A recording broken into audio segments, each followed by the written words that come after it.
They are so purposeful with the language they use. You've heard Joe Biden and a million times in that clip say it. Janet Yellen says it. They all say it. When asked about the crappy economy, they all say we're growing it. What's growing? We're growing the economy. They never talk about you and the price of a pound of burger. It's always the economy's growing. So it works.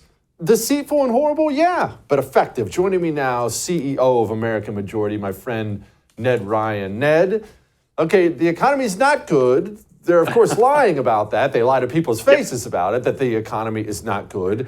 And so 2024 should be a lock for us, right?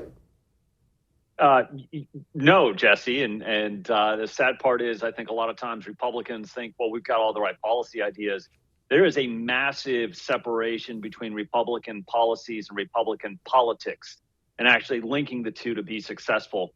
I have to tell you, though, in that those opening comments by Biden, the amazing part to me is how they lie about all the jobs they've created, when in fact we know 72% of the jobs they're claiming that they have created are jobs that are just actually been restored back to the economy since 2021, restored having been lost in, I guess we call it the pandemic, whatever we want to call it. But most of the jobs they're claiming are actually just being restored back to the economy after the idiotic COVID lockdown pandemic was over. But going back to your question about Republican policies and politics, I think too many on the right are still enraptured with the thought that, well, people love our ideas, therefore, because of the goodness of our ideas, people will vote for us. And I don't think anything could be further from the truth. The left, as you call them, the communists, are very focused on achieving and keeping political power. Policies be damned. Until Republicans actually figure out how they are better at winning politically, we're going to be dealing with more of this stuff in the future. Now, why the disconnect, Ned? If the public, if they were given a completely just truthful version of Republican policies and a truthful version of Democrat policies, they would obviously choose the Republic one most of the time. Most of the population would. Think so. But they do not, and they have not. So where's the disconnect? Is it the messengers? Is it the messaging? What is it? Is it the population themselves? That's who I blame most of the time. We have a completely demoralized, naive, and lethargic people. But what do you say? There's a lot of angles to this. One is they're obviously not hearing the truth about the issues because you're never going to get that from the corporate propagandists.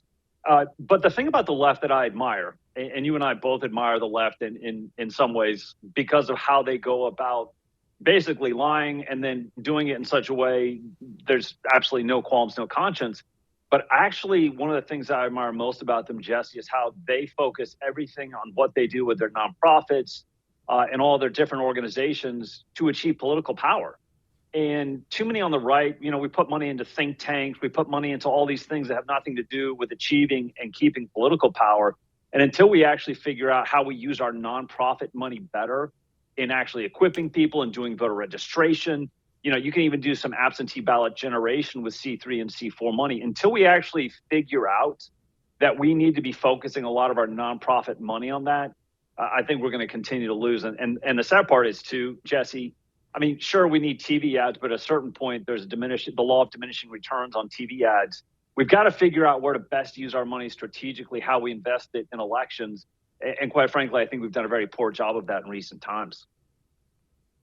Whose job is it to figure that out, Ned? Is this an RNC thing? Is it an individual candidate thing? Okay, well, since we can't bank on those freaking losers to actually do something about it, who can do this? I know you do so much of this at American Majority, and I love what you do, but is it just down to us to start our own group? Most people don't know how to do what you do, Ned.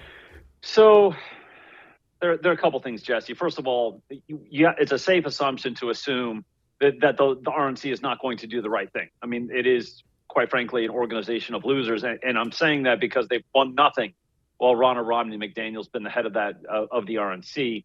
Yeah, I think a lot of us have just said, screw it. We don't know what the RNC is going to do. We have to assume they're not going to do the right thing. There are a lot of us that are out there raising the money to go and do absentee ballot generation and chase in key battleground states. I know of other entities that are fairly well funded, Jesse, that are doing voter registration in a real way in battleground states to boost our base. So, yeah, I think a lot of us are just saying we cannot lose in 2024. And we always say it's the most important election of our lifetime. I would argue 2024 is a generational election. in which we either pull back from the precipice or we keep hurtling down this path towards complete and total socialism. We've got to win. And so a lot of us are putting a lot of time and effort into leveling up, raising that money to really do what I think needs to be done, and just assuming the RNC is not going to do it because they have not done it in recent times.